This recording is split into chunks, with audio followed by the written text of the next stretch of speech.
Hi guys, Artiar here. So for this video here, we'll be taking a look at Liliam's after buff damage output at Aurora. So cause previously, yesterday I was planning to record an Aurora showcase that can be speak clear by Liliam. But after since Liliam is going to get buffed, we postponed the schedule and actually want to record the showcase after the buff. Okay, so now Aurora already buffed, and special thanks to Soul.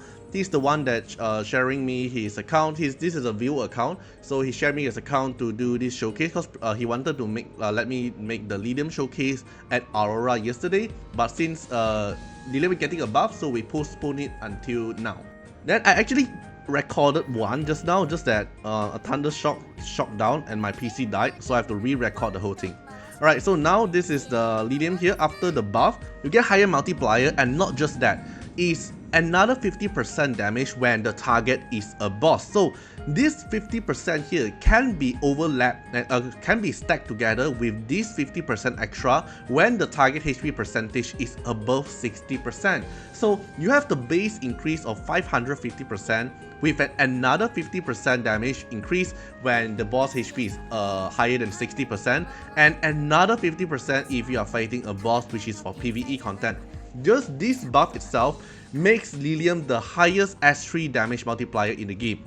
Cause I would say the previously the highest damage multiplier is actually going to be Chloros, because Chloros here have 480%, and then slowly it will permanently increase the skill damage by 35%, stacking up to 105% slowly, right? It will take time, and it's a 105% damage increase. But if we look at Liliam here, Liliam doesn't need time to stack. Liliam have a higher base damage than Chloros.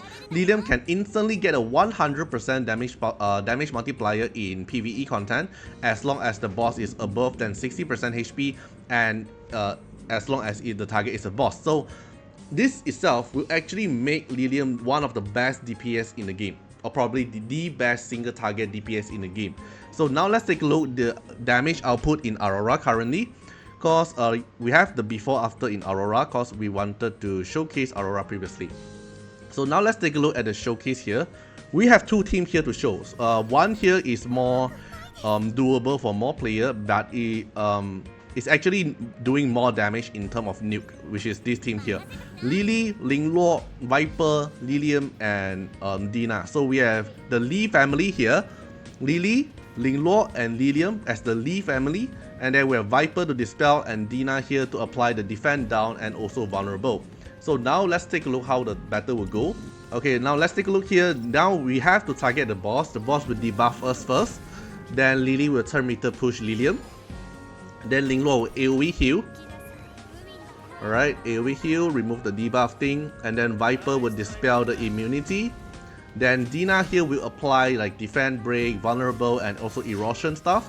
Then we're gonna take a look at Liliam's damage after the buff. I'm gonna post the before damage as well. Okay, Liliam S3, 193k damage, because you have another 100% final damage increase because the target is a boss, and because the target is higher than 60% HP. So you trigger both of the condition to actually maximize the damage. So now you heal up again. Then Viper do some damage here. Then we can see Liliam cast another S3, but this time the S3 will do slightly little lower damage because the boss is no longer at 60% above HP. So the damage wise will lower down a bit, but 2 S3 is already able to nuke down Aurora's HP by almost most of it. Alright, it casts another skill, and then Aurora just kill it. So below than 1 minute is a speedrun content here. Okay, and this Liliam here is not even max proless yet.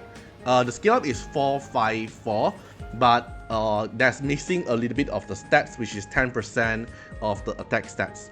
Okay, so this is a very fast showcase, and we can also see here. Okay, I'm gonna post the before after damage here. So you can see here the before is at the left side, and then this is the after, which is the right side we did just now. It's the same gear, same condition, and the same boss, and it's just the difference is just Liliam after getting the buff. The damage difference is massive, very high damage difference. Now we take a look at the gear. So Lily here just fast as usual, just want to build as fast as possible. Swift rush and swift raid, and the shell here is going for white fang for the double speed. And then Linglor here is going for fast and then apply AoE heal. The skill is 511.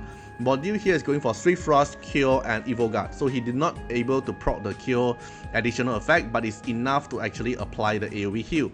Then the Shell here is going for Supernova to increase the additional healing amount. Then Liliam here is 100% crit rate, high crit damage and high attack. It's going for 454 and it's basically the maximize in terms of the multiplier. And then the module here is going for Foray Momentum and Foray Age. Okay, if you want, you can even try Harvest Momentum Foray Age, because Harvest is when the target is above than 50% HP, this one. So you can actually maximize this effect when the target is above than 50%, and then when Lilium one is when the target is above than 60%, that it will fulfill 3 conditions. Ignore 30% of the defense, and then fulfill the additional 50% final damage, and then fulfill the, if the target is a boss, another 50% final damage. So you can even try Harvest as well instead of Foray. Then this is the gear, and then the shell is going for is White Fang. If you can even go try Count, cause Count can increase another 1200 attack for you. It will do even higher damage as well. Okay, then the next one is going to be Viper. So Viper here is just building fast, and then high effect accuracy is a max skill Viper to try to dispel the boss immunity will do. And then it's going for Swift Rush and Time Wolf. Then the shell here is going for Jackal Guard to increase his own speed and also turn meter push. Then the next one is going to be Dina. So Dina here is going with decent speed and very high effect accuracy to land the debuff. Then the module here is going for Swift Rush and Time Wolf. Basically, you just want Dina to land the debuff to the boss. And then the shell here is going for Jackal Guard. Okay, so this is the team for clearing the Aurora speedrun, but it is massive. Like the Lilium changes is massive. So if you don't want to run for this team, you can run for a second team comp, which is the Holden one. They are doing the same thing basically. So Holden replace Viper, and then Claus replace Dina. It's basically working the same thing, just that in terms of DPS output will be slightly lower because you are lacking of the vulnerable debuff from Dina and also the erosion, but probably a lot more safer because higher chance of dispelling the boss, and then Claus here can apply damage reduction to the boss as well. So basically your survival for the whole team will increase, but slower speed in terms of clearing for Aurora. Alright, so you can see the S3 is slightly lower compared with the Dina team one, but overall it's still a very fast clear, you will see later. Turn meter down. Okay, then CD reset for Lilium. Claus do apply more debuff to the boss. Linglor apply heal again. Then Lilium here cast another S3, big damage to the boss. Okay, it's a bit, if you in terms of consistent, this is more consistent. But the other team, the Viper Dina one, is even is faster than just that slightly inconsistent. Depends on Dina land the debuff or not. Claus here pretty high chance to actually apply the debuff. Okay, 1 minute is around 10-second difference. So very fast. The Lilium buff is actually massive. Like the changes for PvE content, at least for now, is actually massive. So probably you will see me making a few more video about like Lilium showcase, compared DPS with D-Thing, all this thing. Then yeah. So feel free to comment down what you guys think about this Lilium buff changes. It's actually massive, and see you guys in the next one. Bye bye.